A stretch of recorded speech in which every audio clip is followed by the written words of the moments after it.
Direto ao ponto, com Augusto Nunes.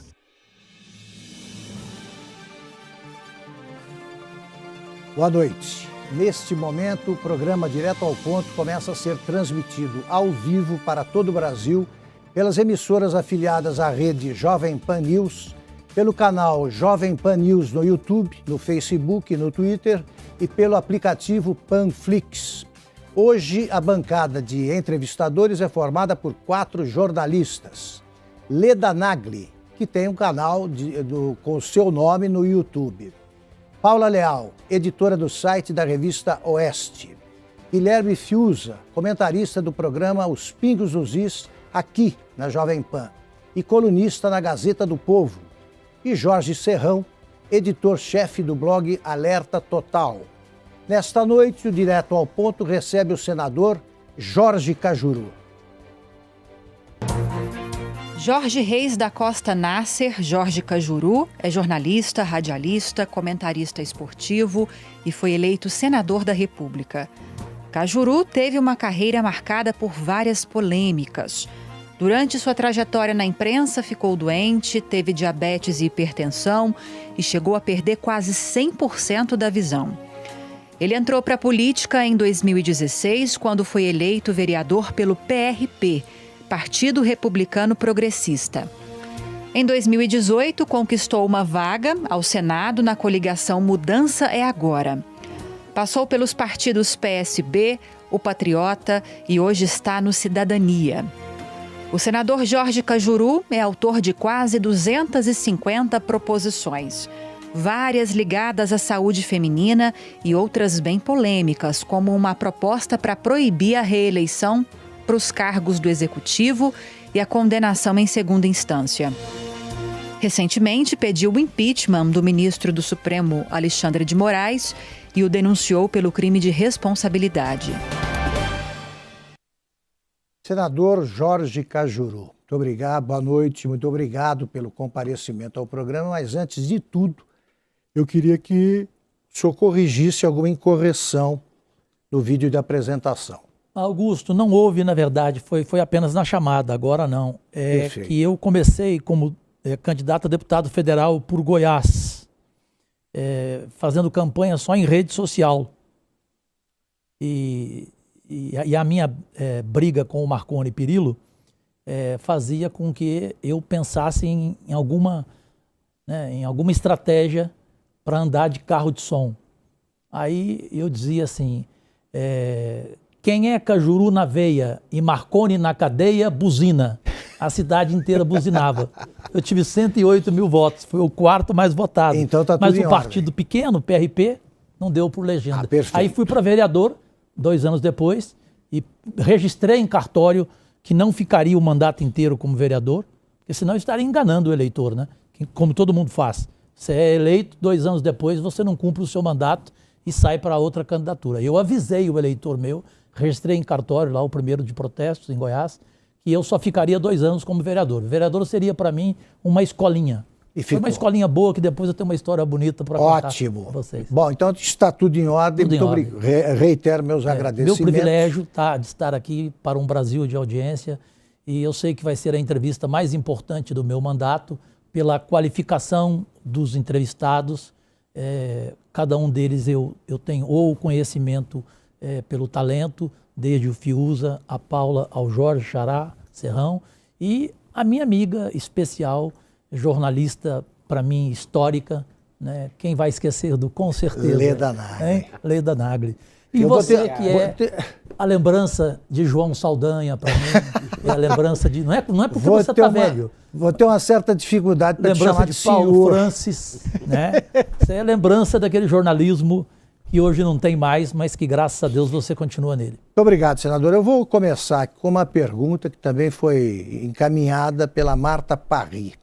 Ela se refere ao abaixo-assinado que foi lançado hoje pelo jornalista Caio Coppola e já conta com mais de 1 milhão, com a assinatura de mais de 1.500.000 brasileiros que apoiam o pedido de impeachment do ministro do STF, Alexandre de Moraes.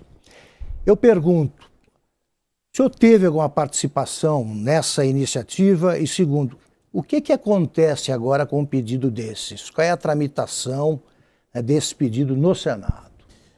Augusto, o pedido foi exclusivamente feito por mim, por dois motivos. Pela dificuldade de achar mais assinaturas e porque eu aprendi nesses 2 anos do Senado, né, naquele aquário ali de tubarões, né, que tem senador que vem, eu contava até fora do ar para o Jorge Serrão isso, tem senador que vem e pede para você, Cajuru, me dá esse pedido de impeachment, como eu fiz no começo do meu mandato com o Gilmar Mendes. Ali que eu aprendi. Eu quero assinar agora, Cajuru. Aí ele assina e vai negociar lá no Supremo. Principalmente se ele tiver investigação contra ele. Negociar a retirada da assinatura. Por quê? Porque ele tem investigação contra ele, como era o caso do Davi Alcolumbre. Tinha 2 gravíssimas de corrupção lá no Amapá. O que ele fez? Negociou com o Gilmar Mendes. O Gilmar arquivou as investigações dele e ele arquivou o meu pedido do Gilmar Mendes. Mas aí tem senador que assina, vai lá, negocia e uma semana depois chega em você e fala, Cajuru, por favor, retira a minha assinatura, eu não posso entrar nessa, essa briga não é boa para mim. Então eu entrei sozinho, fiz o pedido sozinho. E tive a sorte de 15 dias atrás ser procurado pelo Caio Coppola. Eu já era admirador dele, mas sem nenhum conhecimento pessoal. E ele me acendeu, ele falou, Cajuru, vamos botar fogo no Brasil. O seu pedido está muito bem embasado juridicamente, porque eu fui muito bem orientado, evidente, tudo na vida é plural, nada é singular. E aí ele começou a falar para mim de abaixo assinado. Eu não acreditei, ele falou em 500 mil. Eu falei, você acha que a gente consegue 500? Eu falei, vamos conseguir. Então é uma vitória do Caio Coppola, sem dúvida alguma. E hoje nós começamos às 10 horas da manhã juntos, simultaneamente nas redes sociais. Perfeito. E já estamos com quase 2 milhões. Quase 2 milhões. Para você milhões. ver que não é só o Gilmar Mendes, o nefasto odiado do Supremo. O Alexandre de Moraes é outro. E agora o que acontece? Qual é o destino do abaixo-assinado? Agora a gente apresenta para o presidente do Senado, Rodrigo Pacheco. Ele é obrigado a aceitar. Ele manda para a advocacia do Senado Federal. Ela vai autorizar, eu já sei. Ela vai dizer que o conteúdo é insofismável. Aí nós vamos até o ministro Edson Fux, a quem eu tenho muito respeito. Não porque vamos... Luiz Fux, o presidente do Supremo. Não é porque eu vou levar o pedido junto com o Caio e com outros colegas senadores. Porque realmente eu gosto do Fux. Eu creio que não tem como, dessa vez, não colocar em plenário. Que medo é esse de colocar no plenário? Né? Você tem que ter... A maioria dos votos são 81 senadores. É só o Senado que decide impeachment. Não passa pela Câmara. Então, qual é o medo? Vamos enfrentar. Ótimo. E o voto ali aberto, cada um vai colocar a sua cara e vai ficar com essa digital. Olha, eu não quis o impeachment de Alexandre Moraes, né? Esse ser, para mim, desprezível, vulpino e soez. Pode me processar. Talvez o senhor não saiba os adjetivos que eu usei aqui. Porque o senhor não me parece culto. Você passou 2 anos ouvindo oportunamente, eu coloco o seu projeto, não é? O Davi Alcolumbre ele passou. Falava, aí eu falei, não é oportunamente, é oportunisticamente. Mas ele falava oportunamente. Quando é que você vai julgar meu processo? Oportunamente e tal. Então, como é que você está se sentindo hoje diante dessa dessa chance, né? Não, o oportunamente chegou? Chegou. Chegou a hora e penso que o presidente Bolsonaro não vai interferir. No começo do mandato, eu tinha certeza, Augusto, Paula, Jorge, Fiuza, o presidente era a favor do pedido de impeachment do Gilmar Mendes, presidente Bolsonaro, mas ali não teve jeito, porque, o que eu te falei, houve a negociação com o então presidente Davi Alcolumbre, que tinha contra ele 2 investigações graves no Amapá. Foi feito o acordo e um arquivou o processo e o outro arquivou o impeachment. Aí, por isso que agora eu falei, agora é a vez. O Pacheco está chegando, o novo presidente, para ele vai ser bom. Você acha que tem chance agora? Tem, Leda, porque ele vai ver que a imagem dele não é aquela que eu tentei no pronunciamento meu de eleição colocar, que ele não gostou. Sei que ele não gostou, mas foi a minha opinião. Eu disse que ele seria um office boy de luxo do Davi Alcolumbre e do presidente Bolsonaro. Ele não gostou daquilo. Então agora é a chance dele provar, né? Porque não vai ter interferência do presidente Bolsonaro, dele provar e colocar no plenário. O plenário decide. Né? Paula Leal. Boa noite, senador. Boa noite, Paulo. Boa noite a todos. Senador, o senhor e o senador Alessandro Vieira acionaram o STF para que o presidente do Senado, Rodrigo Pacheco, instaure a CPI da Covid. Sim. O que os senhores pretendem investigar com essa CPI e por que ela não avançou até agora? Porque o presidente Pacheco, Paula, na verdade, ele está ouvindo outras pessoas no governo. E o governo não é favorável à CPI da Covid. Eu não posso te garantir ainda, se não falaria aqui, qual é o medo, mas existe um medo. Então, isto é a prova de que a CPI seria muito importante, ela feita sem revanchismo, ela feita com investigação profunda, tendo o Alessandro Vieira à frente e tantos outros senadores competentes lá, preparados jornalisticamente, inclusive. O Augusto sabe, eu sou da linha investigativa a vida inteira, nos meus 40 anos de carreira de televisão. Então a CPI poderia descobrir muita coisa errada em relação à Covid, porque no fundo, não sei se vocês concordam... Corrupção. Infelizmente, ela está sendo segurada, entendeu? Porque há a certeza de que houve corrupção. Não do presidente Bolsonaro. Eu tenho, depois eu posso até contar rapidamente, eu tenho uma prova cabal de que o presidente Bolsonaro realmente não rouba e não deixa roubar. Porque eu entreguei a ele uma documentação fortíssima, farta, nas mãos dele, contra alguém que queria ser ministro da cidade, em junho, no primeiro ano de mandato dele, que hoje é o secretário de Transportes do Dória aqui, o Alexandre Baldi, é de Goiás ele. Eu o conheço bem, conheço inclusive o preço dele. E mostrei ao presidente Bolsonaro. O presidente chamou o Sérgio Moro, chamou o ministro Tarcísio Freitas, chamou o diretor da Polícia Federal, Fábio Galvão, apresentou a minha documentação, Paula, e disse: esse não vai ser meu ministro. A documentação do Cajuru é indiscutível. Então eu sei que não é o presidente, mas o presidente deve estar surpreso porque essa CPI chegaria aonde ele não quer. Como eu evitei, e ele fala isso para todo mundo, eu evitei que esse Alexandre Baldi provocasse um impeachment dele, porque se ele fosse para o Ministério da Cidade, já teríamos tido impeachment, né? Porque eu sei tudo da vida desse Alexandre Baldi lá em Goiás. Então eu penso que a CPI da Covid vai ter essa dificuldade. Por isso que nós entramos, o Alessandro e eu, com um mandato de segurança. Eu sei que é difícil conseguir, mas é o caminho nosso para tentar. Porque com os outros senadores a gente não consegue convencê-los, embora tenhamos o número de assinaturas suficiente. Né? Porque pela Constituição, está ali claro, se você tiver o número de assinaturas do regimento interno, não tem nada para discutir, você tem que colocar a CPI para andar, ou um pedido de impeachment.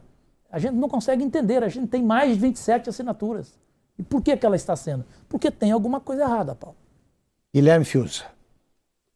Boa noite, senador Cajuru. Boa noite, Fiuza. Boa noite, mestre Augusto Nunes. Boa noite a todos. Senador, o pedido de impeachment do ministro Alexandre de Moraes está baseado no pedido de prisão, na decretação da prisão do deputado Daniel Silveira como fato predominante. Sem proteger o deputado, hein? Sim. Fique bem claro. Sim. Pois é, eu gostaria justamente que o senhor explicasse, quer dizer, as razões para o pedido de impeachment. Tem esse fato dominante, tem algum outro fato na conduta do ministro Alexandre de Moraes que tenha motivado esse pedido de impeachment? Fiuza, temos tudo. Você deve se lembrar dele aqui em São Paulo como secretário de Segurança Pública, o Augusto se lembra muito bem. Desde aquele momento ali, ele aqui já era motivo, na minha opinião, de CPI, já era motivo de investigação. Né? Depois ele virou ministro da Justiça do Michel Temer. Pelo amor de Deus. Ali o governo do Michel Temer, para mim, era um caldeirão de corrupção. Né? Até pelo próprio Michel Temer, que para mim já nasceu corrupto na maternidade. Já roubou a chupeta do colega do lado. Né? E aí ele coloca o Alexandre de Moraes no ministério. De repente, esse homem chega ao Supremo Tribunal Federal. Ele foi cometendo erros um atrás do outro. Especialmente o da arrogância, que é um preço lamentável, né? A arrogância, para mim, é o maior defeito de uma pessoa, né? Eu aprendi isso com João Saldanha. A pessoa não pode achar que ela é mais importante do que o cargo. O cargo é mais importante do que ela. No caso do Alexandre de Moraes, o cargo é maior do que ele. Então, os erros dele foram claros, factuais, e foi fácil fazer o embasamento juridicamente para pedir o impeachment dele, né? Tanto que me parece que foi o Jorge que falou, não, foi a Paula. A Paula que falou antes do programa começar, que ela chegou a ver o embasamento do pedido, perfeito? E foi isso que entusiasmou o Caio Coppola, né? Eu espero que isso não custe, inclusive, o emprego dele na CNN. Porque a CNN, para mim, é muito estranha, né? Não sei como é que vai ser o comportamento dela com uma condição que é dele, como jornalista, o que ele fez, né? Ele não fez nada demais. Então, esse embasamento do pedido colocou o Brasil para votar, na minha opinião. É isso que vai mexer com os senadores. Porque senador fala que não está nem aí com rede social, Augusto, mas é mentira, Fiuza. Eles morrem de medo de rede social. Morrem de medo. Então, a população brasileira agora é ela que pode provocar o primeiro impeachment. Teve algum na história do Brasil? Não. De ministro do Supremo, não. Não. Então, você imaginou? O primeiro impeachment da história do Brasil. Ele tem tudo para acontecer. E ele não é querido lá dentro do Senado Federal pelos pássaros. Por quê? Te digo rapidamente. Como dizia Gandhi, pássaros e porcos não sentam na mesma mesa. Eu já estou voando. Lá você tem pelo menos uns 6 voando. Tanto que sempre o placar é 6-5.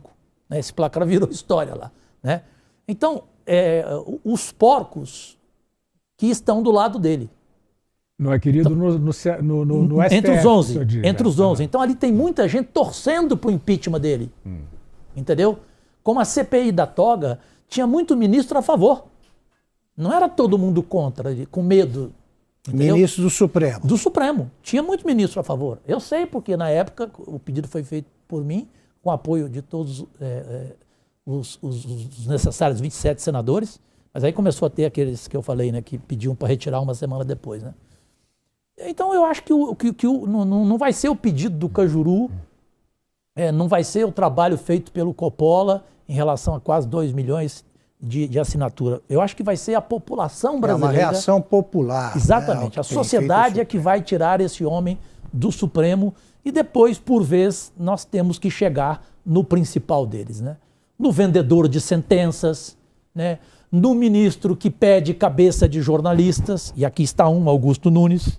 Ele pediu várias vezes e o Augusto já falou isso publicamente e ele não reagiu. Verdade. Ele é covarde, não respondeu ao Augusto, porque é verdade. Então ele é useiro e vezeiro em fazer isso, o Gilmar Mendes. Esse a gente tem que chegar nele também, né? Porque a população brasileira tem essa sede, né? Seria um bem para o país e, para mim, seria o fim do meu mandato. Eu poderia renunciar, entendeu? Com isso e com o centro diabético que eu criei e que o presidente Bolsonaro sancionou para todo o Brasil, o diabetes gratuitamente, né, no SUS, com essas 2 ações, eu acho que eu não preciso fazer mais nada. Posso voltar para casa. Leda quer fazer uma pergunta, eu passo para o Jorge Serrão. Só um instantinho, tá, Serrão? Porque eu, entrevistando alguns juristas, eu ouvi de um deles que era melhor deixar agora ficar assim mesmo, não pedir o impeachment de nenhum juiz do Supremo, porque senão o Bolsonaro é que vai nomear, que vai indicar. Então isso não interessaria, seria melhor deixar do jeito que está para, em 2023, a outra pessoa indicar. Você está preparado para esse tipo de trabalho? Porque alguém vai lutar por isso, né? A gente... Você tem experiência nisso, né? Nessas cobras aí. Eu me acostumei o seguinte, que a lágrima da derrota né, ela vale a pena se você não deixar de lutar, né? Então eu não tenho vergonha de perder, eu tenho vergonha de não lutar. Então eu tentei lá atrás o Gilmar, estou tentando agora o Alexandre, com apoio da maioria da população brasileira, isso é óbvio. E se houver esse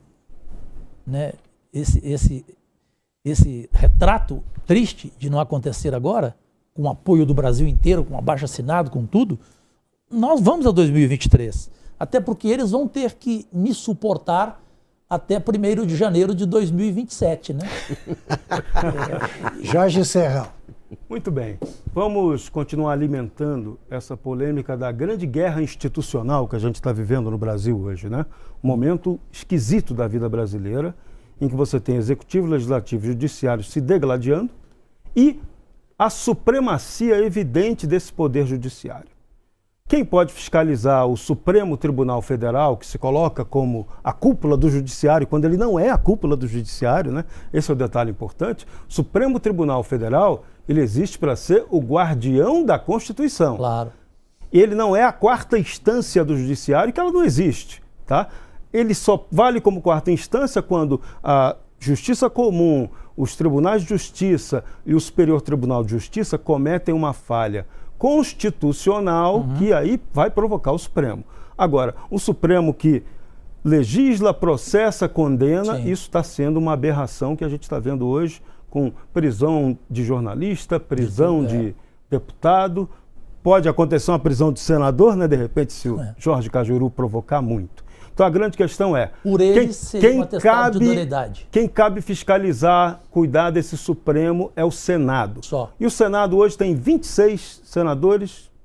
Não, 27 é o número de assinaturas que você precisa. 26 senadores com problemas processuais sendo investigados com foro privilegiado no Supremo. Como é que fica essa confusão com esses senadores tendo que defender sua causa própria e ao mesmo tempo fiscalizar o Supremo? É um conflito de interesse isso? Essa colocação sua, Jorge Serrão, ela é muito importante porque o Coppola, no escopo dele, unindo ao meu pedido de impeachment, ele faz uma colocação, Augusto, polêmica, que vai dar problema lá no Senado, porque ele pede para não investigar o Alexandre de Moraes, Fiuza, que rasgou a Constituição 2 vezes, quando votou contra a reeleição, e ao prender esse deputado, que tinha o direito pela imunidade parlamentar do artigo 53, correto? Então, o que vai acontecer?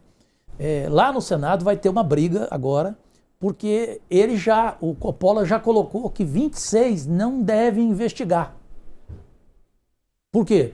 Porque eles são investigados, portanto eles não podem, no plenário, terem o direito de voto. Eu não discuti isso com o Coppola, porque eu respeitei o trabalho dele e achei o conteúdo exímio, indiscutível. Agora, quem vive lá dentro como eu... porque o Coppola não vive lá, né? Ele não tem noção como é que é aquilo. Então tem um corporativismo, entendeu? Enorme. Esses 26 vão começar a ganhar proteção de outros colegas. E aí como é que faz para na hora da votação? Ao mesmo tempo, eles têm de levar em conta a vontade popular. E essa arguição vai ser outro fato inédito no Senado. Uma arguição de suspeição de parlamentares com processo para julgar quem os deveria processar. Quer dizer, se dependesse de você, Eu não colocaria. Estou te chamando de você porque nós somos amigos há muito tempo. Se dependesse de você não faria essa restrição, né? Deixa que eles decidam. Assim, eu aprendi rapidamente, só para ter um pouquinho de sorriso aqui também, de humor. Quando eu entrei na Câmara em Goiânia, tinha aquela expectativa. O Cajuru vai brigar com todo mundo. A Leda conhece o Cajuru, né? O Augusto conhece. O Cajuru vai chegar e ele vai ser caçado em 1 mês. Então eu cheguei com essa expectativa e todos me avisando. Especialmente um amigo meu, um vereador, Elias Vaz, hoje deputado federal, falou, cuidado, porque eles já estão preparando o Conselho de Ética para te caçar. Né? Aí eu fui vendo ali aquilo que eu falei de Gandhi, né? Quem era porco, quem era pássaro e tal. Aí eu vi um porco que veio já me atacar no segundo dia, né? E ele veio com uma raiva que parecia a Nancy diante de Churchill, quando ela falou para o Churchill, eu colocaria um café, eu colocaria um veneno no seu café. O Churchill recebeu a colocação dela e respondeu, e eu beberia. Então eu respondi para esse vereador, você tem raiva de mim a esse ponto? Ele falou, sim, eu colocaria um veneno na sua comida. Eu falei, e eu comeria.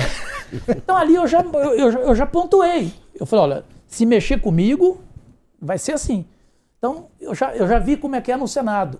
Eu consigo conviver bem com os senadores antigos, tenho um bom relacionamento, eles são respeitosos comigo. Claro que tem exceção, ali tem alguns que desejam, né, o Covid para mim, Covid definitivo, né? Mas é perigoso chegar neles primeiro.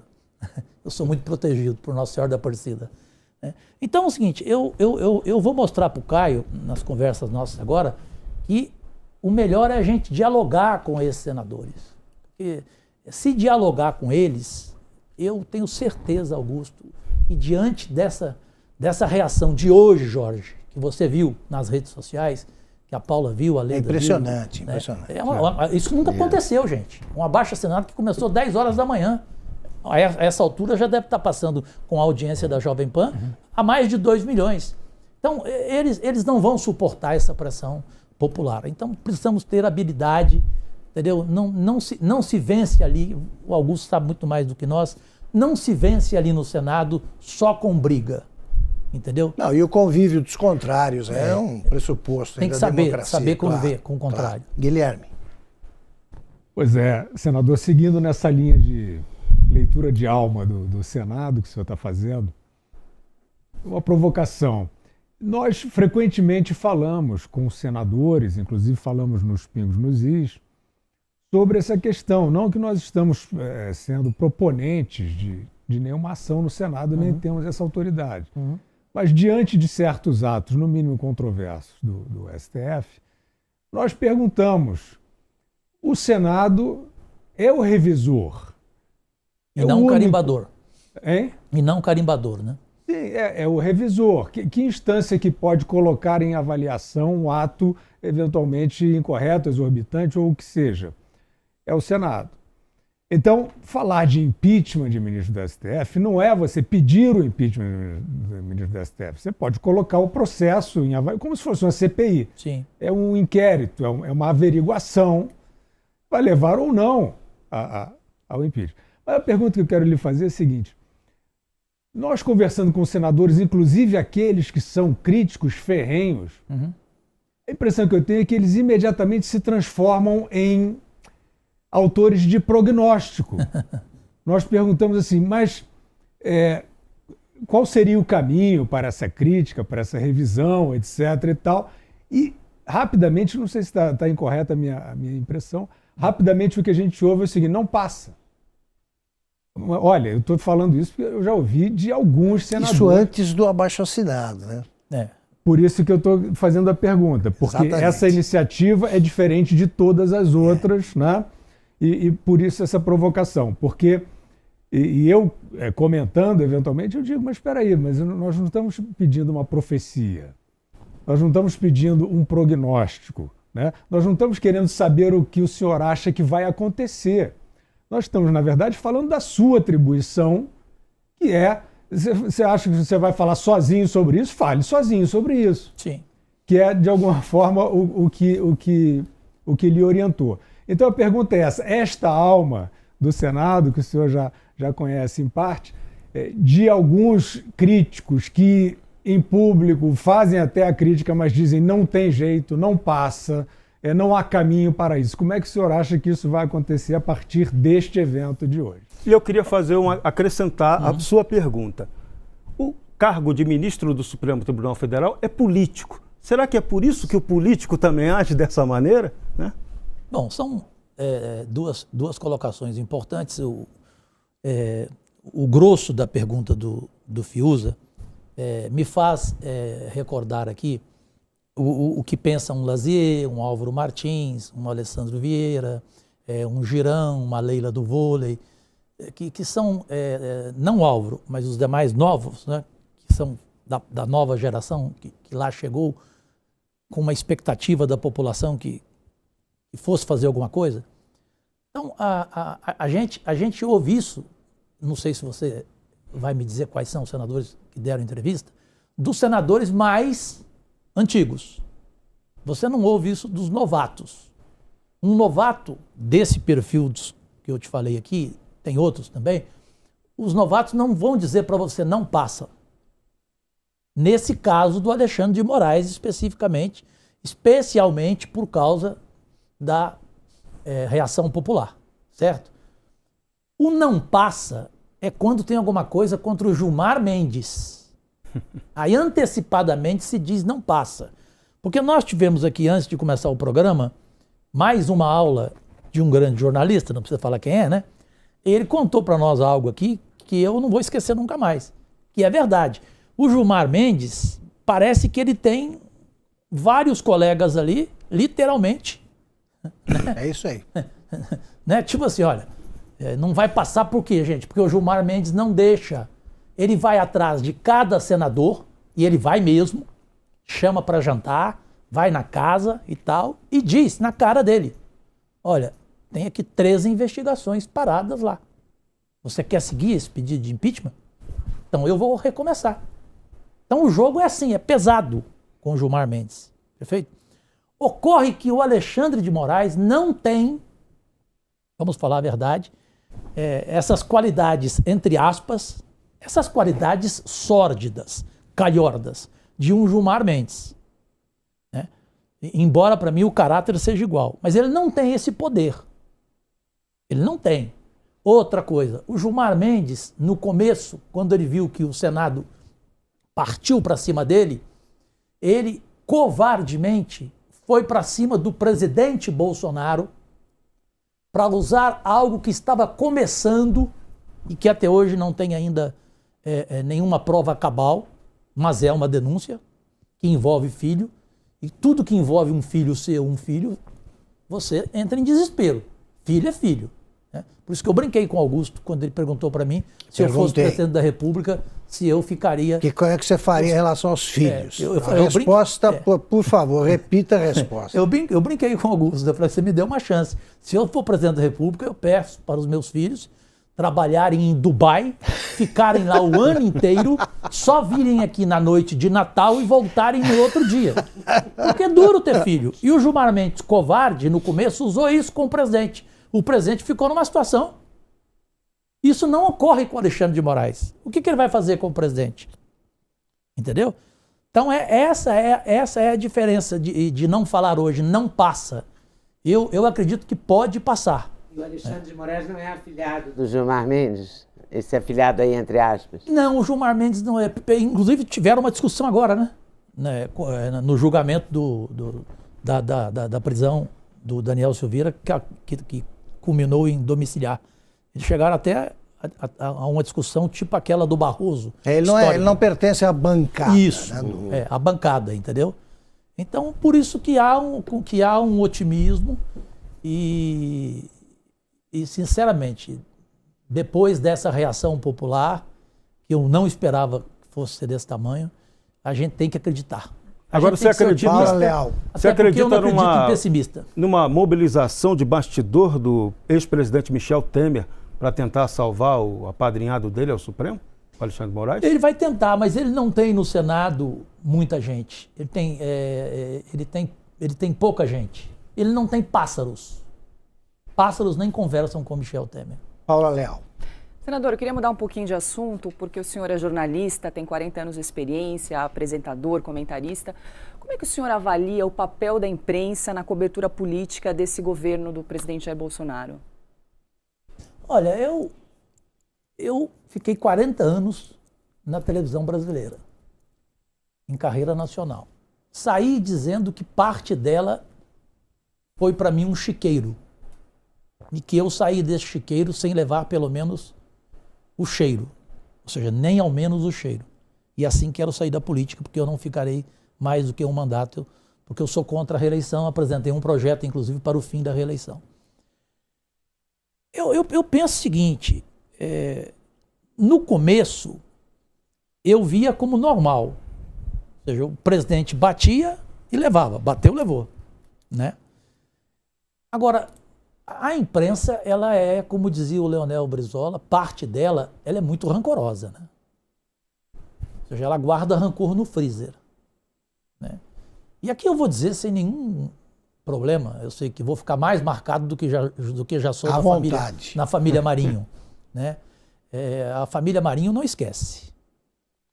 Então, o presidente foi avisado por várias pessoas, né? Eu cheguei a falar para o presidente, porque eu tenho respeito por ele exatamente porque ele aceita ouvir uma opinião sua. Eu cheguei a falar duas coisas para o presidente. Uma, presidente, pare de brigar com o João Dória. Aprenda aquilo que o Fernando Henrique Cardoso falava, só brigue por cima, não brigue por baixo. O João Dória não tem nem caráter para ser seu adversário, né? E o senhor está simplesmente levantando o João Dória. E ele pensou bem e falou para mim. E cheguei a falar para ele sobre alguns veículos de comunicação, porque ele começou a bater de uma forma errada. Ali você tem o direito de não dar publicidade para quem você não quer, correto? Mas aí você tem que entender que o dinheiro não é seu, o dinheiro é do contribuinte. Então você tem que fazer publicidade através de mídia técnica. Como você não vai anunciar, por exemplo, na rede Jovem Pan de rádio, né? Com a força que ela tem em rádio, no YouTube e tal. Como você não vai anunciar com um grande jornal, com uma grande revista? Você pode manter a briga, né? Mas sem chegar a esse nível. Porque mexeu em dinheiro, mexeu no bolso, mexeu no faturamento das empresas de comunicação que tiveram que demitir. Hoje eu cheguei aqui em São Paulo com um colega meu, que é nosso colega, só não vou falar o nome dele, porque é chato, ele indo para uma reunião, numa grande emissora de televisão, dizendo, Cajuru, vão tirar mais 100 mil reais do meu salário. Já tiraram 300 mil. Estou falando de um grande jornalista, tem um grande salário. Quer dizer, então a situação da imprensa é essa, mexeu no bolso dela, entendeu? Ela se magoa e aí ela não se comporta bem. Porque eu não posso dizer que a imprensa acertou em tudo que ela falou do presidente Bolsonaro, né? Se ela analisar que o presidente Bolsonaro cometeu um grande erro, né, pela liturgia do cargo, no que tange ao enfrentamento da pandemia, eu vou concordar com a imprensa. Perfeito? Agora, bater por bater, em qualquer coisa, sabendo que o presidente tem 3 filhos que respondem de qualquer maneira, que, como dizia também o Saldanha, acionam a boca, mas não ligam o cérebro, até porque às vezes nem se preocupam se tem ou não cérebro, né? Disparam e pronto, acabou. Entendeu? Então, com a imprensa, você tem que saber lidar. Esse é o problema. E como tem agido em relação a você, a imprensa, senador? Olha, eu só tive espaço nesses 2 anos de mandato, espaço assim, digno de mostrar o meu trabalho, para não dizer o Cajuru não só xinga, não só bate, vai ver os projetos dele, quantos projetos ele tem na saúde, na educação, vai ver o conteúdo dos projetos dele, entra no portal de transparência, vocês em casa, qualquer um de vocês, entre agora no computador, portal de transparência do Senado, e vejam lá qual é o senador que não gasta nenhum centavo de privilégios. Até o café do meu gabinete eu cortei, porque eu nunca vi gente tomar café no Senado igual.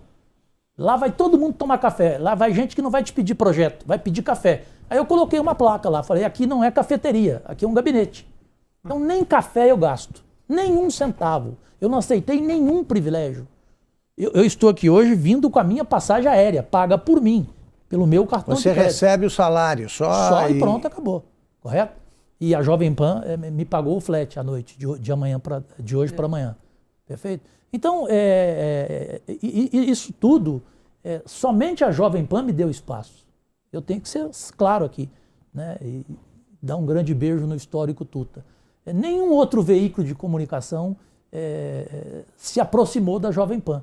Depois, surpreendentemente, eu não esperava, o jornal Antagonista começou também a diariamente publicar as minhas ações, principalmente as mais polêmicas, né, que mereciam espaço num jornal nacional, por exemplo. Mas eu já entendi que no Jornal Nacional eles não vão anunciar nem a minha morte. Mas eu não vou estar nem aí, porque eu não vou estar aqui mesmo. Então eu não vou saber se ela noticiou ou não. Qual é o projeto de que você mais se orgulha? Desculpe, Leda. Projeto de que você mais Augusto, se orgulha? diabetes. Diabetes. Porque é uma doença silenciosa, ela é a terceira que mais mata, porém as duas anteriores são provocadas por ela, o AVC e a hipertensão. E nenhum governo na história deste país se preocupou com o diabetes. Então eu, como vereador, consegui uma obra física inédita no Brasil como vereador, criar o primeiro centro diabético em Goiás, em Goiânia. Ele é modelo nacional.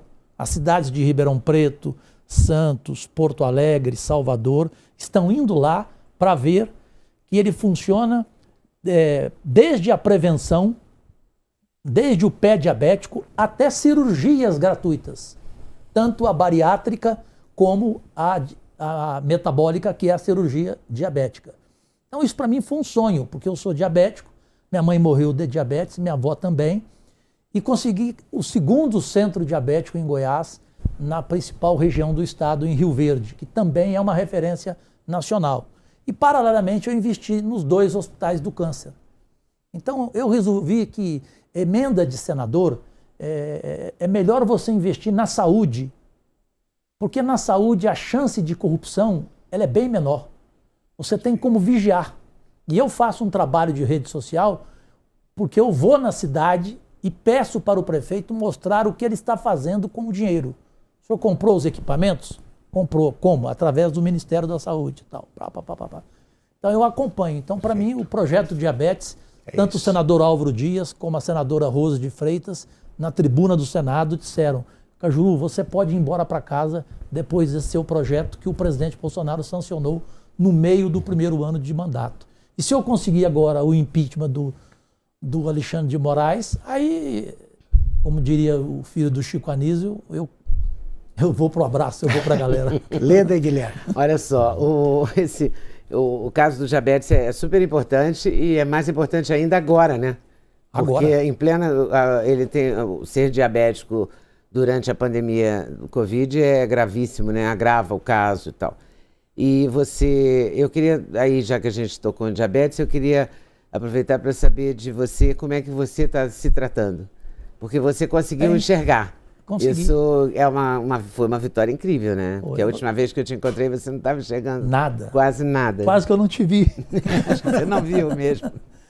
Mas minha amiga e jornalista que eu tanto respeito, se você não tiver, por exemplo, eu tenho um amigo, irmão na imprensa que é o Datena diabético. Ele diariamente vai para o ar com 630 de glicemia. Meu Deus. E ele não faz a cirurgia de jeito nenhum, ele não quer. É um direito dele. Se Deus quiser, ele vai continuar vivo muito tempo, porque merece. Eu sou amigo dele desde 11 anos de idade. A nossa turma em Ribeirão Preto, éramos eu, ele, Heraldo Pereira, e lá já tinha na época Marília Gabriela, o José Roberto Burnier. Ribeirão Preto é um celeiro de muita gente da área da imprensa, né? Então, eu tive a coragem de fazer a cirurgia, que na época ninguém teve. A Leonor, você conhece a Leonor, irmã do Faustão? Conheço. A Leonor ficava ligando para mim, para falar: Cajuru, como é que você tá? Porque o Faustão não tá com coragem para fazer. Com o mesmo médico, que é um goiano, criador dessa cirurgia no mundo inteiro. Ele ficou 25 anos nos Estados Unidos para fazer essa cirurgia, que ela une o ilho ao duodeno e a insulina passa pelo pâncreas. Ela é fantástica. Ela é você ganhar a vida de novo. Né? E aí, não entendi nada, o telefone aqui entrou conversando comigo. Aí veio Faustão, né? Depois o Romário também fez. Muita gente, enfim, conhecida e não conhecida, o mundo inteiro hoje faz. Esse brasileiro hoje, ele faz cirurgia em Nova York, em Nova Orleans, em Dubai, faz aqui em São Paulo, no Einstein. Mas ele apanhou muito quando ele fez a do Faustão. O Conselho Federal de Medicina o proibiu, como ele apanhou. Porque os laboratórios não queriam essa cirurgia. O laboratório quer a cura do diabetes? Não. Evidente que não. Entendeu? Então, eu estou bem porque eu fiz a cirurgia. Se eu não tivesse feito a cirurgia, eu não estaria bem, né? Então, eu entendi a importância dessa doença E reconheço aqui que o presidente Bolsonaro concordou quando eu fui lá explicar para ele. Mas a visão teve a ver com a diabetes também? Sim, descolamento de retina. Eu perdi 100% da visão. Até para falar para as pessoas rapidamente. Se você tiver a sensação de moscas volantes, vá no médico urgente que você terá que ser operado. Na hora, para você ter chance de salvar a retina. Eu fui, mas não consegui salvar.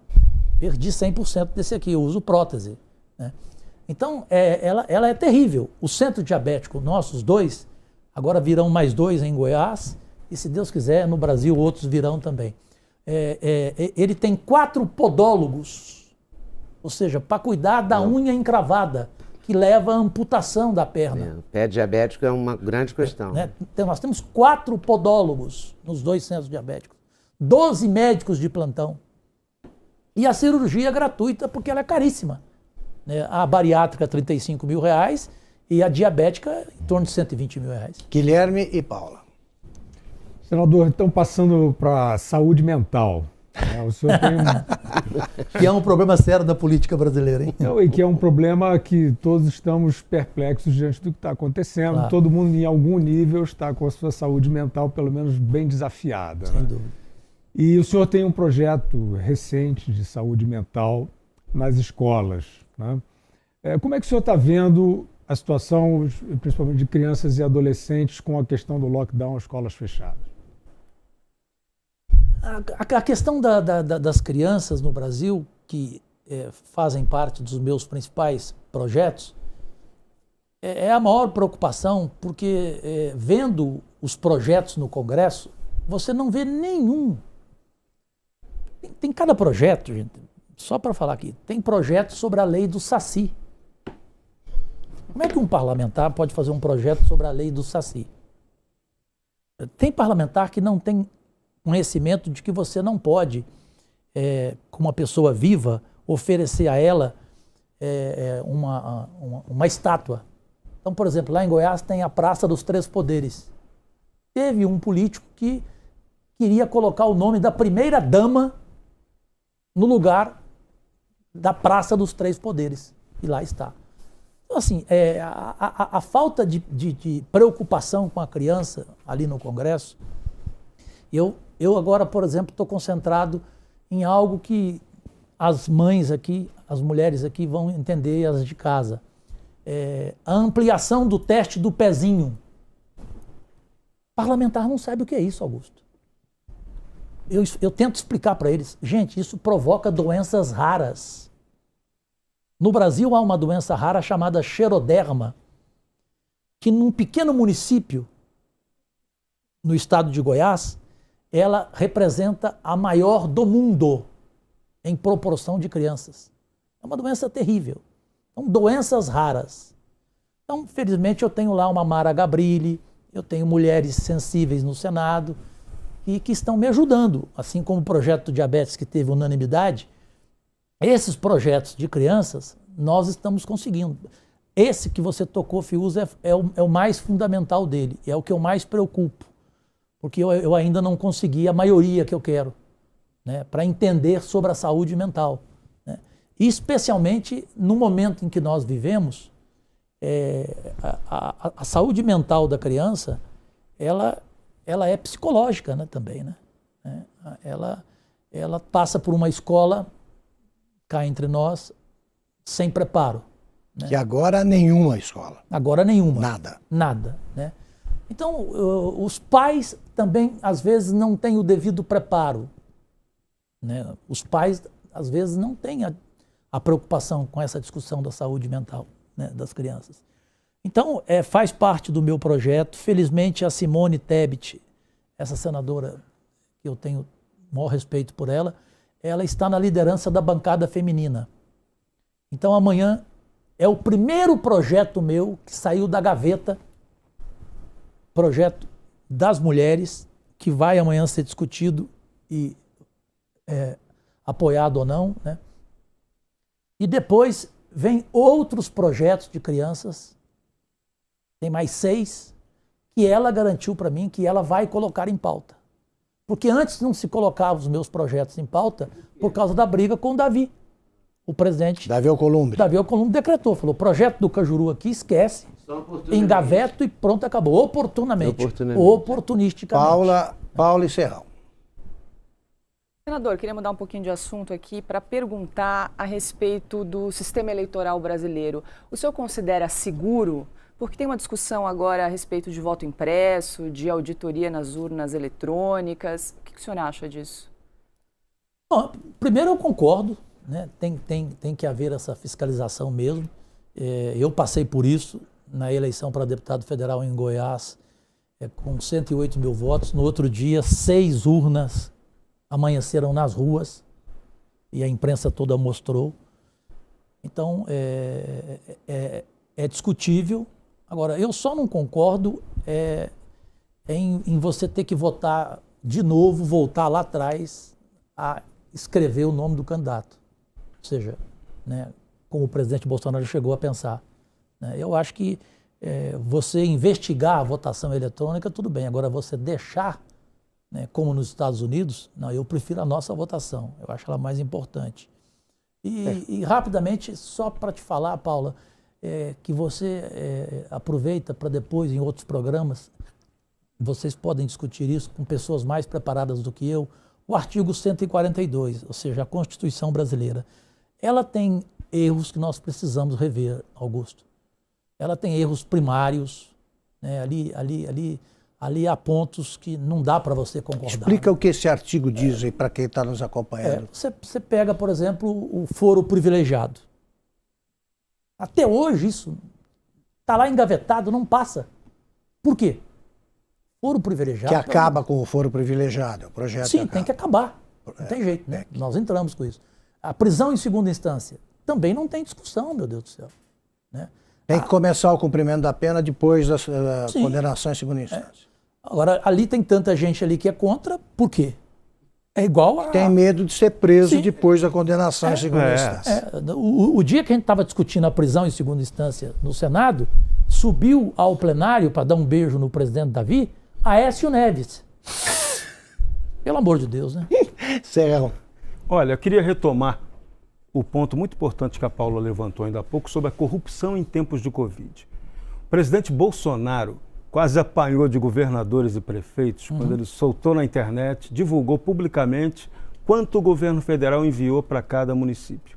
Isso permitiu que a população pudesse observar. Olha, minha cidade recebeu tanto de verba, mas aqui não tem leito, aqui não está tendo assistência devida ao Covid. Mas a gente sabe, e aí é nesse ponto que eu quero tocar com você, a Controladoria Geral da União tem todo um levantamento completo sobre o caminho desse dinheiro. Eles fizeram o tal follow the money que o Sérgio Moro tanto gosta. Não seria o caso desses senadores que estão aí, os de primeiro mandato, mais comprometidos com a coisa pública séria, buscarem esses dados na CGU e utilizarem para essa fiscalização maior do dinheiro nesses tempos de Covid? E pode levar muito prefeito e governador para a cadeia? Para a cadeia. Porque o dinheiro foi grande demais, né? Já se confirmou um desvio de 54 bilhões. Nós vimos gente roubando o dinheiro da saúde em estados como Rio de Janeiro, né? Como aqui em São Paulo. Então, imagine você em municípios onde não há imprensa séria, investigativa, né? Onde não há mais no país tribunal de conta de município, isso é uma bobagem. Com compra sem licitação pela indústria da calamidade pública. Né? Totalmente sem licitação. Então o presidente sabia que ele correria esse risco, mas ele teve que fazer esse papel. Né? Então aquilo que a Paula perguntou e que você primeiro tocou na CPI da Covid, eu acho que esse é o medo. Entendeu? Porque uma CPI da Covid vai chegar nos estados, nos municípios. E vai pegar gente que ainda a imprensa não descobriu. Até porque, o Augusto, não sei se concorda comigo, nós não temos mais no Brasil uma imprensa investigativa. Sem dúvida. Concorda? Não temos. Então, se você não tem um congresso investigativo, né, você fica o quê? a Deus dará. Entregue a esses caras, né, que não têm nenhuma responsabilidade, porque acham que não vão ser pegos. Alguns chegam até a comprar tribunais nos estados. Os tribunais são entregues ao governador. É o governador quem escolhe o presidente do tribunal, é o governador quem escolhe fulano, fulana.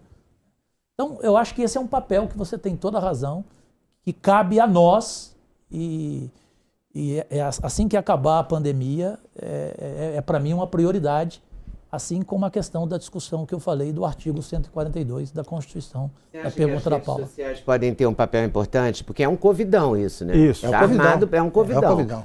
Porque eu já recebi umas 300 vezes aquela lista, a foto de cada governador com a quantidade que recebeu. Todos nós aqui recebemos no Zap, eu acredito que muita gente em casa. Então a gente até sabe.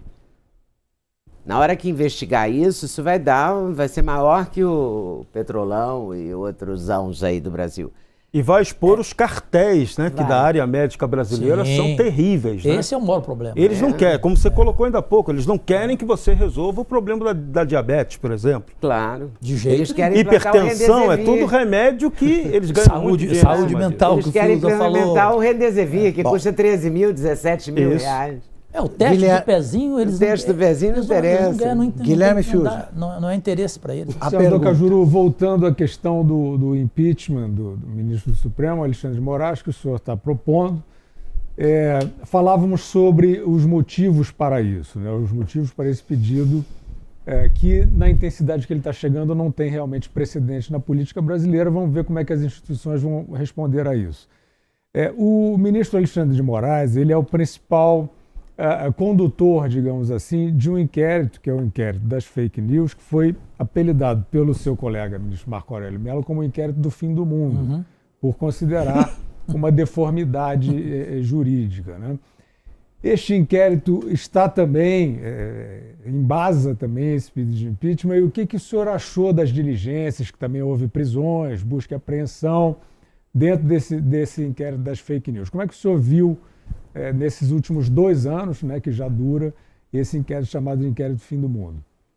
Ô, Fiuza, o medo meu, e eu já falei isso e criei mais inimigos, enfim, a vida é assim, como dizia Flaubert, o francês, uma pessoa pode ser bem qualificada desde que ela saiba escolher os seus amigos e os seus inimigos e que ela diga o que ela pensa e a forma dela agir. Então, nessa eu sou Flaubert, eu sei escolher os meus amigos e os meus inimigos. Ganhei inimigos por um motivo muito simples. Tem muita gente boa querendo a CPI das fake news, certo? Mas tem muita gente ali que está preocupada com o seu rabo preso, perfeito? Com os seus problemas. Porque eu acho que quem não deve, não teme. Então, eu não vejo o porquê desse medo das redes sociais. Se você foi atingido, procure a justiça.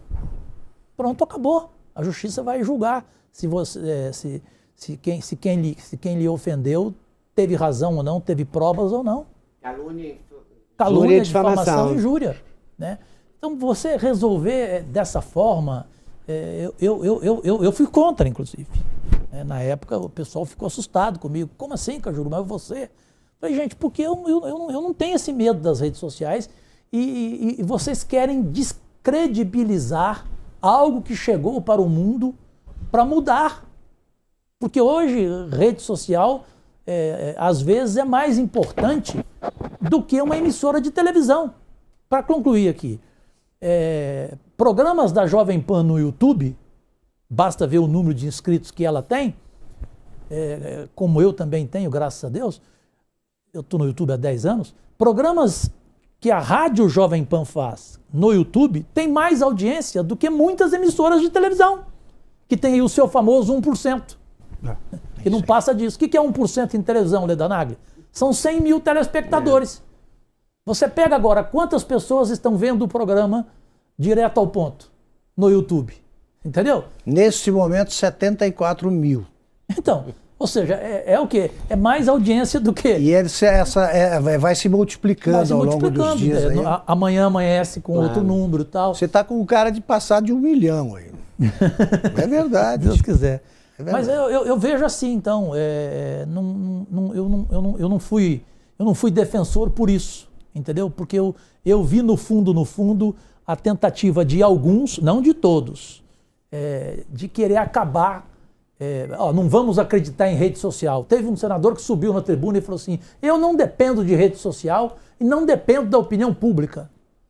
O que eu faço aqui, eu não quero saber a opinião dos outros. Aí é como ser contra a mudança das estações do ano. É brincadeira, né? Senador, fazer uma pergunta de um espectador que se limitou a assinar com as iniciais, LG.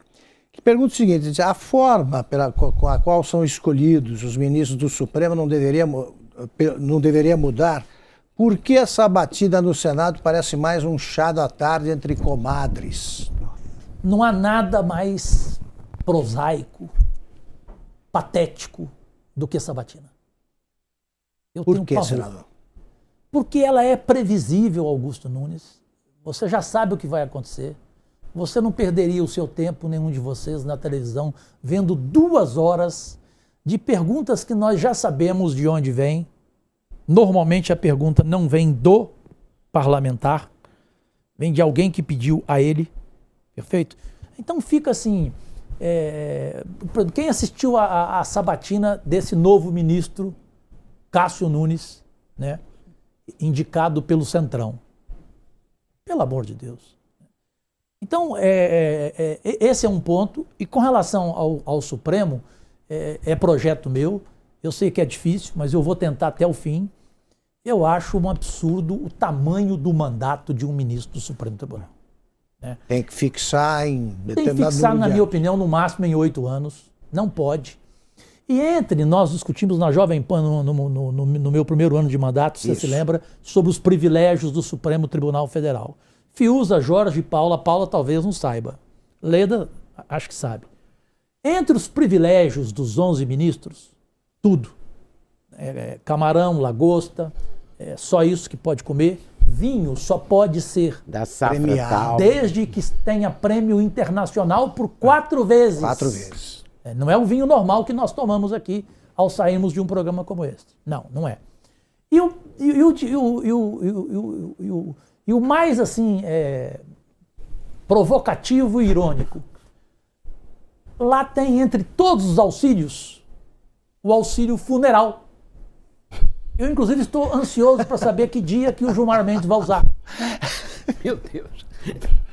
Auxílio funeral.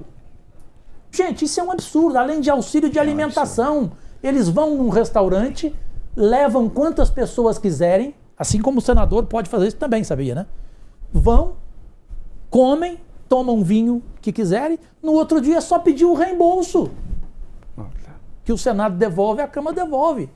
Aí, vocês tomaram conhecimento daquele deputado que veio aqui e fez um tratamento odontológico, no outro dia ele pediu o reembolso de R$158 mil. Nós vamos continuar falando sobre sobre esse e outros assuntos depois do intervalo. Vamos agora para uma breve pausa na entrevista com o senador Jorge Cajuru.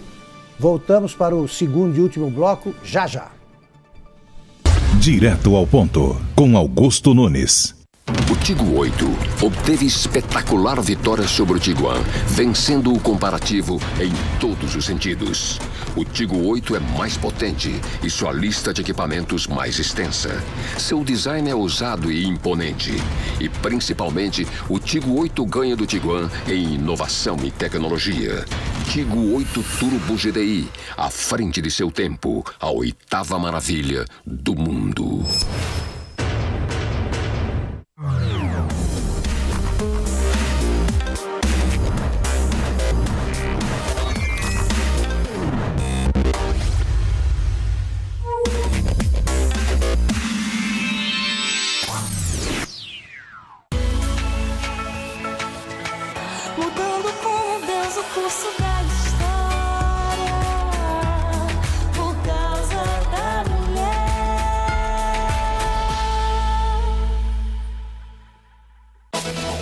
Notícias.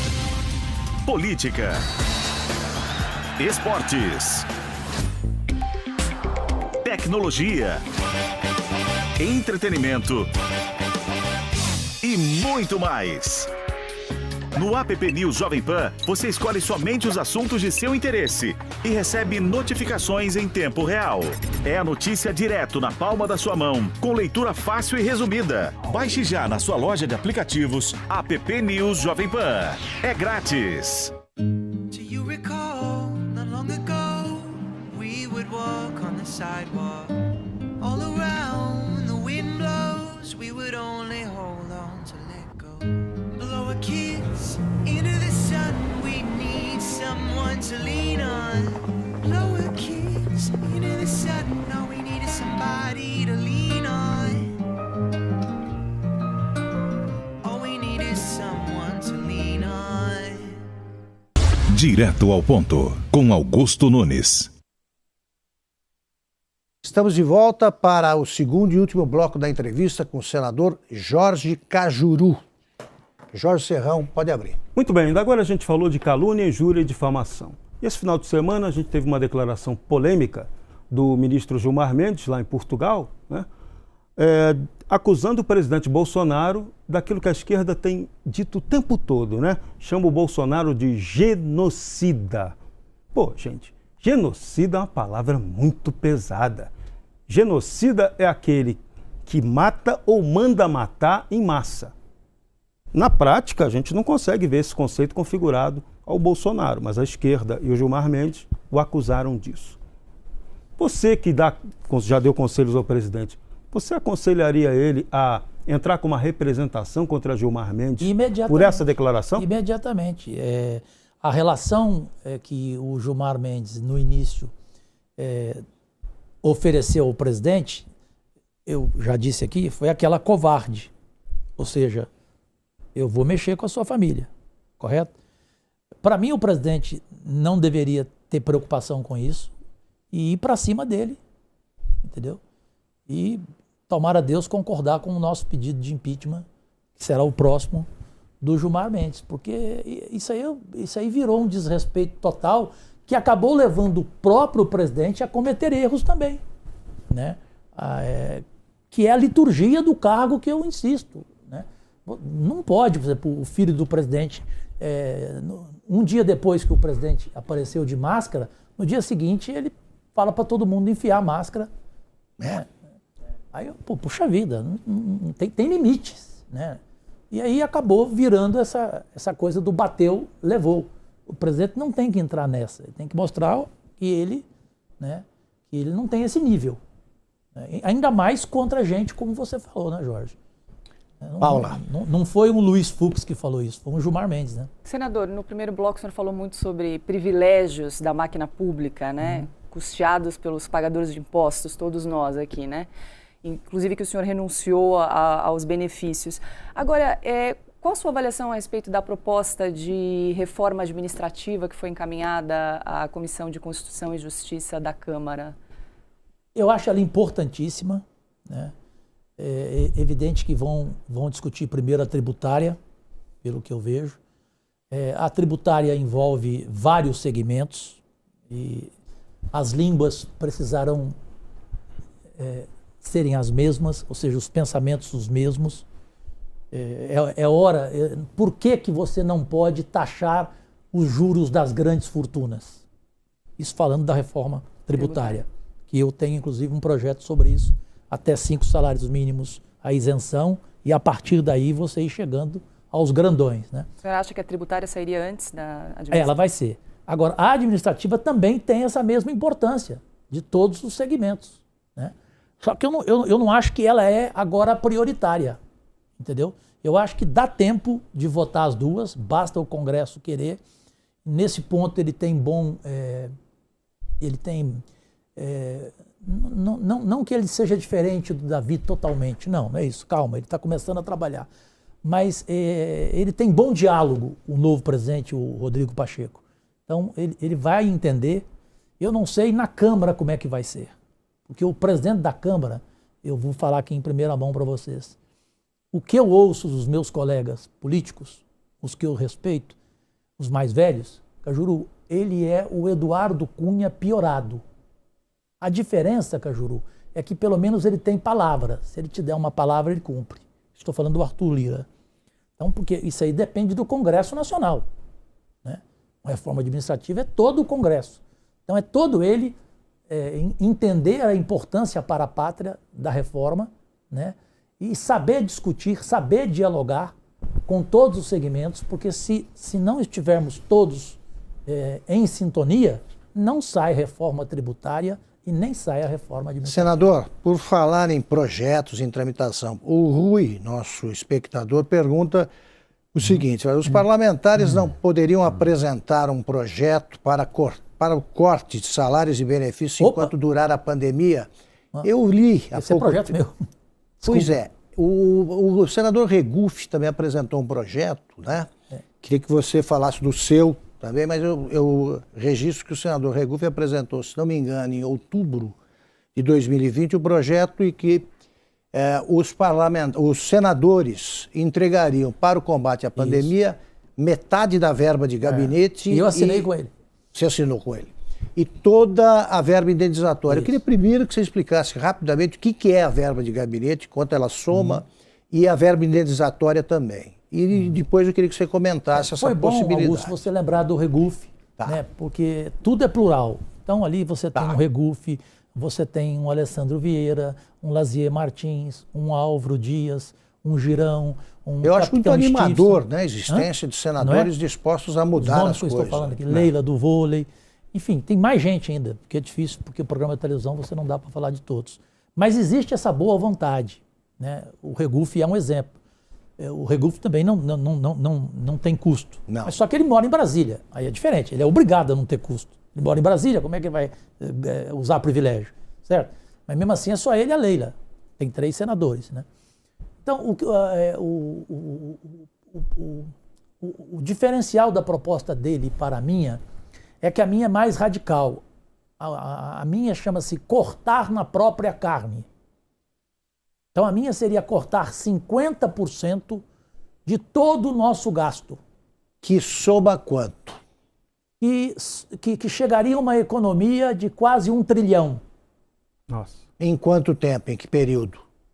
Em 2 anos. Qual é o salário hoje do senador? Quais são esses gastos? Líquido é R$ 24.900, bruto 34 mil.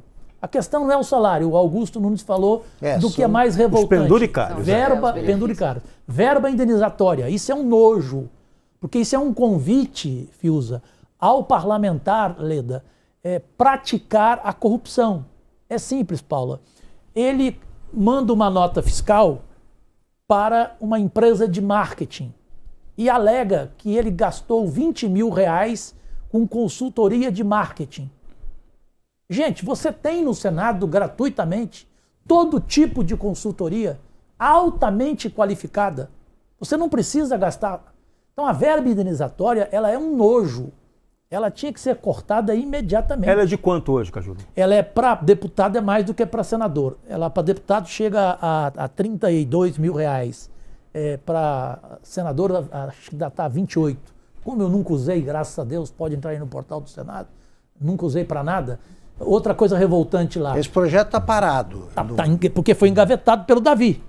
Nós vamos tentar ressuscitá-lo agora. Essa gaveta devia ser enorme, né? A gaveta dele? Porque pelo amor de Deus. Tudo engavetado, tudo que a gente falou aqui está engavetado. Pelo amor de Deus, o que tem Está engavetado tudo que deveria ser aprovado. É incrível. E são projetos que a população não tem acesso, entendeu? Que a população ela não entra em portal de transparência para saber. Ela precisa entrar mais, gente, para vocês cobrarem nas redes sociais dos seus parlamentares. Saibam quanto que eles estão custando, o que eles estão fazendo com o dinheiro. Lá tem um monte, Augusto, essa é de rir. Lá tem um monte de colega que gasta dinheiro, a verba é de R$ 9.800. Vocês vão rir. No mundo digital de hoje, no mundo de WhatsApp, sabe com o quê? Em carta. Correio, carta. Correio, é verdade. Você vê, eu não sou caixeiro viajante, eu não tenho amante em lugar nenhum. Vou mandar carta para quem? Ninguém manda carta. E os que escrevem livros, terminam o mandato deles no ano, primeiro ano, eles escrevem livros. É dinheiro gasto lá na gráfica. Livros de 200 páginas, propagando o trabalho deles. Quer dizer, não dá. Então, tem que ter muita paciência para ser isso. Né? Não brigar então, com eles. Aí eles querem falar do Supremo. Eles são iguais ao Supremo. Só não tem auxílio funeral ainda. Perfeito. Quer perguntar mais alguma coisa? Senador, deixa eu perguntar. Eu fico indignada com isso, de não saber essas coisas. Guilherme, a gente tinha que divulgar. Só aproveitando, porque o senhor já falou várias vezes que pretende encerrar o seu mandato em 2026 e sair correndo da política. Mas você deixa a política? Deixa a política porque eu vou estar com 67 anos, diabético, hipertenso, e eu quero cuidar um pouco mais da minha vida pessoal, né? E eu quero falar mais para minha mulher, eu te amo. Eu tenho falado pouco para ela. O Shakespeare ensinou que as pessoas que a gente gosta, a gente deve falar eu te amo toda hora, até porque pode ser a última vez, né? Então eu quero ficar com ela quieto, lá em Búzios, no meu cantinho, entendeu? Até lá vocês podem ter a certeza que nunca a Polícia Federal irá na minha casa às 6h30 da manhã, tá? E que mesmo não querendo noticiar a minha morte quando eu morrer, eu nunca serei manchete do Jornal Nacional. Guilherme. Pois é, senador, nós vivemos aí um período do Maia Alcolumbre, em que esta agenda, né, que a Paula perguntou, isso eu estava detalhando aí, a reforma administrativa e várias outras questões, que é a agenda de reconstrução do país. E o país está sempre tentando tocar em frente. Essa agenda parou a partir do momento em que se iniciou a pandemia, com quase um álibi. Assim, não dá para fluir com essa agenda. Era o que a gente ouvia, com tudo digital, com todos os meios possíveis aí de participação remota, etc. O senhor está vendo um ambiente agora, apesar da pandemia continuar, o senhor está vendo um ambiente em que realmente o Congresso brasileiro vai tocar finalmente as reformas em frente? Eu tenho muita esperança. Eu disse, Fiuza, até no começo, mas não a completei como frase. O mundo pertence aos otimistas. Os pessimistas, para mim, são meros espectadores. E eu não conheço nenhum pessimista feliz. O Ivan Lins, músico, sempre me disse isso, né? Não conheço nenhum pessimista feliz. Então eu tenho esse otimismo pela confiança dos colegas que lá estão. Falei aqui vários nomes, tem outros nomes. Eles querem fazer a diferença. Mas a nova direção das duas casas o inspira a ter então, é isso que eu vou chegar. Eles querem, não há nenhuma dúvida disso. Eles sabem que não é verdade que a opinião pública está feliz com o Senado Federal, porque tem senador que sobe na tribuna e fala: olha, o Brasil está nos elogiando. Mentira. Eu não vejo na rua elogios ao Congresso Nacional. Pelo contrário. Agora, a União tem uma diferença. O Maia, ele queria ser o quê? O pai do Congresso. E foi. Ele entregava tudo para o Davi, só carimbar. Os 2 anos da gestão do Davi, o Senado foi carimbador. Tanto que a maioria dos projetos chegava para você votar em 24 horas. Então era para carimbar mesmo. Porque senão o projeto caducaria. Perfeito? Então isso agora nós conseguimos. E eu fiz lembrar ao presidente de uma emenda, de uma PEC, aliás, desculpe, a PEC 91, de 2011 do José Sarney, que pedia ao Senado para ter um prazo de 15 dias, para ele pensar e discutir o projeto. Entendeu? Então, eu vejo que há uma diferença. O Arthur Lira, por tudo isso que falaram dele para mim, do ponto de vista moral, do ponto de vista de honra, que isso me preocupa, né? Parlamentar precisa de honra, mas ele tem uma diferença. O Pacheco chega nele, cobra, entendeu? E, na minha opinião, a ficha do Pacheco ela é mais limpa. Então, o Pacheco vai provocar o Lira a uma união do Congresso, né? Pelo que a sociedade brasileira quer, pelas prioridades. Tanto que lá agora nós colocamos que não há nada para discutir sem ser a vacinação e o auxílio emergencial. Não tem como não discutir. Por isso que o projeto de cortar na própria carne, ele ajudaria o auxílio emergencial. Claro. Perfeito? Ele não sacrificaria o presidente sozinho, né? Ou os governadores que reclamam que não têm condições. Então nós temos que fazer a nossa parte, nós não fizemos. Por isso que você lembrou do projeto do Regufe, né? Quer dizer, nós não fizemos a nossa parte, nós não cortamos nada, nem café, repito. Então nós ajudamos em quê? Nós precisamos dar esse exemplo. Você acha que agora a gente tem chance de caminhar para um Brasil melhor? A gente pode ser mais otimista? Pode. Porque a gente passou 2 anos aí só vendo briga, né, entre os poderes. O judiciário quer entregar tudo pronto. Mas, né? Leda, se o judiciário se ele sofrer essa derrota agora, ele vai começar a contar até 10, né? A do Alexandre de Moraes. Ele vai começar a contar até 10, né? O presidente também está começando a rever erros dele, está mostrando grandeza. Tipo assim, presidente, não tenha compromisso com erro. Errou, volta atrás. Né? Você acha que essa mudança hoje do Ministério da Saúde, por exemplo, já faz parte desse momento do presidente? Desse novo momento dele? Ele pelo menos resolveu no mesmo dia, né?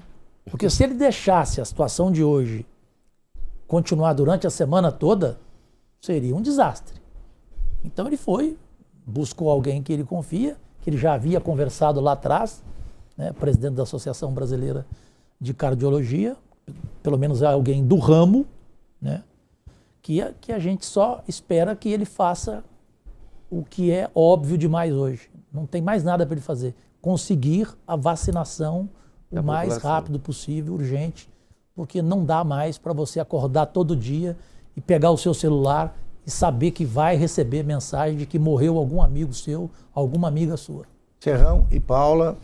Cajuru, e reforma política? Será que a gente vai arrumar um pedacinho ali, uma brecha para entrar na pauta política? Por que os deputados e senadores não gostam de discutir esse tema com seriedade? Por quê? Jorge Serrão, quando a Paula falou de reforma, eu queria entrar, mas aí eu falei, eu vou ficar prolixo. A reforma política, para mim, ela é mais importante do que a mãe de todas as reformas, do que a administrativa. Né? Ela tinha que ser Por quê? urgente. O que é que tem que mudar? Nós temos que reduzir o número de deputados, Augusto Nunes. Isso não é demagogia, perfeito? Até porque não cabe em mim a palavra demagogia pela minha história jornalística. O número de senadores, né? O Álvaro Dias concorda plenamente, outros concordam. Nós até discutimos números, Álvaro, eu e o grupo Muda Senado, nós somos quase 18 senadores, 53 senadores e não 81, 326 deputados e não 513. Então a gente, só aí, olha o tamanho da economia, né? E cortar os penduricários, o que nós falamos aqui, os privilégios. O sujeito recebe o salário dele, pronto, ele não precisa fazer mais nada. Né? Ele já tem direito a um gabinete excepcional, se ele quiser. Basta ele investir em bons profissionais, em todas as áreas. Você tem que ter uma pessoa boa para ajudar em projeto, que é a coisa mais importante, em cada área. Então a reforma política, Jorge Serrão, ela tem que ser também vinda da população, entendeu? Eu acho que nós vamos ter que fazer de novo uma parecida com a de hoje, com o Caio Coppola, né? Ou seja, uma ação popular, né? Porque eu tenho certeza que a população quer isso. Voto distrital, quantos por exemplo... Quantos vereadores, né? Meu Deus do céu? Quantos deputados estaduais nós temos, meu Deus do céu? Voto distrital reduziria o custo de uma campanha eleitoral, né? E você valorizaria o poder local, o poder municipal. São questões que têm que ser colocadas. Né? A reforma política você tem que discutir, inclusive, a campanha eleitoral, porque, para mim, o Augusto tem mais experiência, mas, para mim, pelo pouco que eu vi, não acabou Caixa 2, coisa nenhuma, né, gente? Não, claro não. Gente, pelo amor de Deus, né? Então, claro que não. O que mudou? Não, agora você não pode mais receber dinheiro da empresa. Sim, você não recebe da empresa, mas o dono da empresa individualmente te dá. Te dá por fora, pronto, acabou. Então vamos parar com essa conversa, né? Então a reforma política, ela para mim, ela é prioritária. Basta o Congresso Nacional querer dar esse exemplo e querer ter uma história perante a sociedade, porque senão não haverá reeleição para ninguém. Nós temos 4 minutos, então vamos completar a roda com Paula, depois Leda, depois encerra o Guilherme. Eu vou ser mais rápido. Vamos lá. Na semana passada, senador, o Brasil dormiu com o ex-presidente Lula ficha suja e acordou com o ex-presidente ficha limpa com a anulação dos processos, né? Em um eventual cenário nas eleições presidenciais de 2022, Lula e Bolsonaro, quem seria o favorito e por quê? Hoje não tem nem como discutir esse assunto. O presidente Bolsonaro vence a eleição e pronto, acabou. Não há. Vai depender só daqui para frente. É a questão da vacinação, a questão do auxílio emergencial, ele não concordar com o Paulo Guedes, que não é ministro do povo, é ministro dos banqueiros. Paulo Guedes é contra o auxílio emergencial. Então o presidente vai ter que peitar o Paulo Guedes, como ele peitou outros ministros, entendeu? Isso é fundamental para daqui para frente. Então, eu não sei se eu respondi a tua pergunta resumidamente, né? Mas eu vejo que você acha que o Lula não tem força para 2022?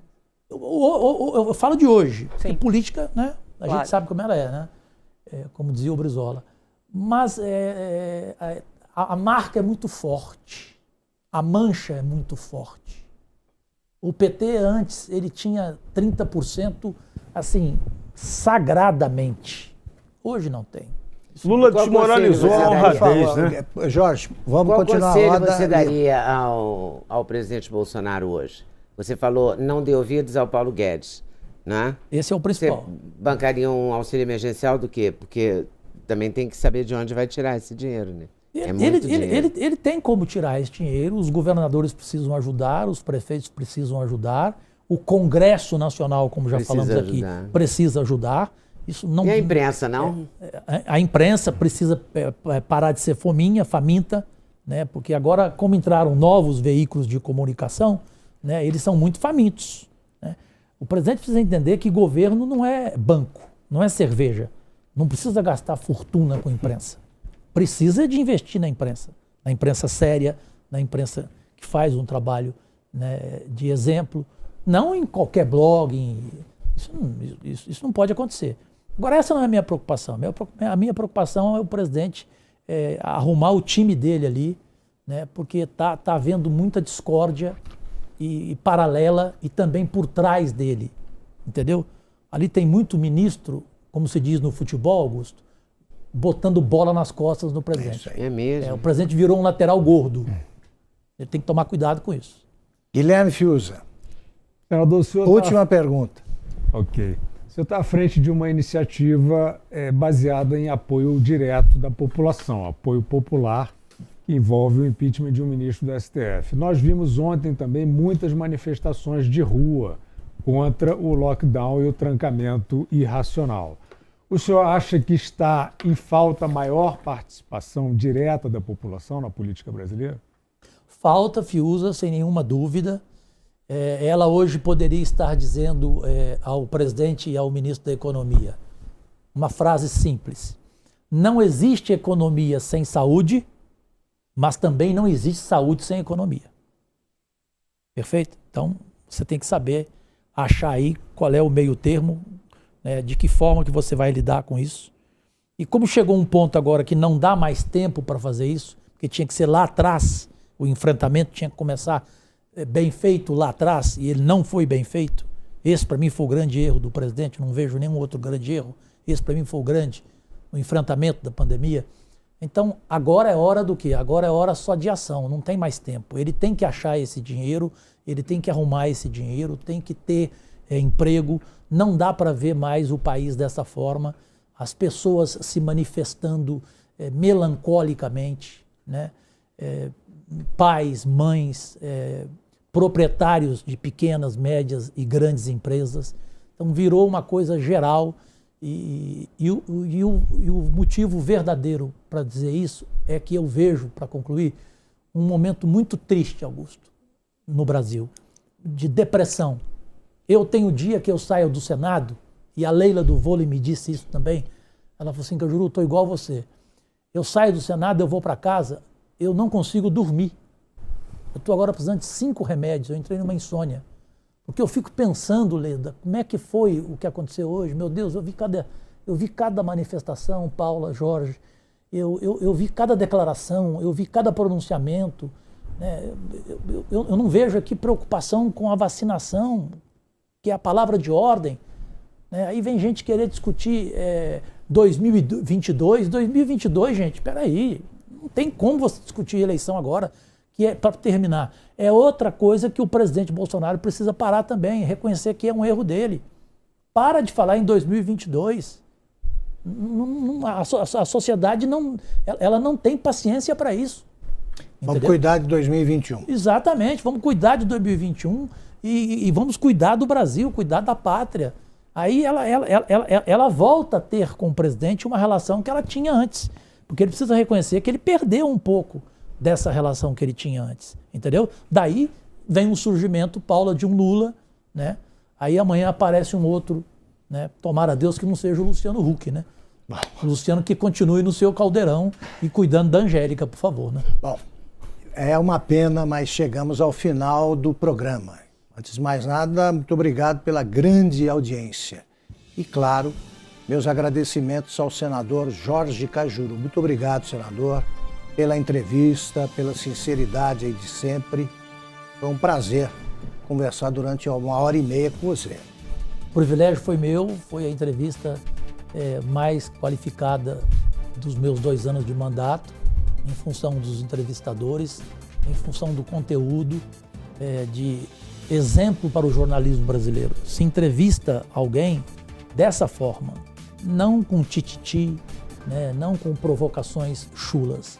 Então, aqui é realmente um nível diferente, até porque tem o seu comando, pelo que você representa na imprensa brasileira. Muito obrigado. E hoje a gente teve o privilégio, quando eu fiquei sabendo, eu fiquei emocionado de você trazer Leda Nagli, né? Claro. Inesquecível em todos os sentidos. E graças a Deus está no YouTube. Eu também registro meus agradecimentos aos participantes da nossa bancada.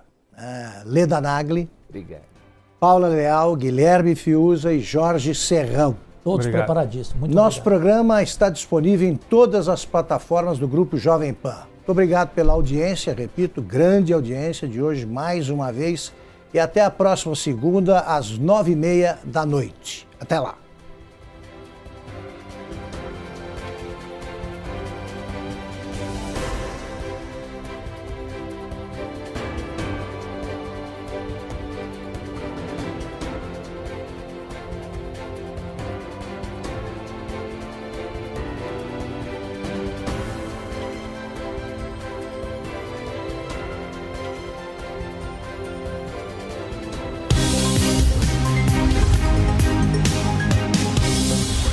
Direto ao ponto, com Augusto Nunes.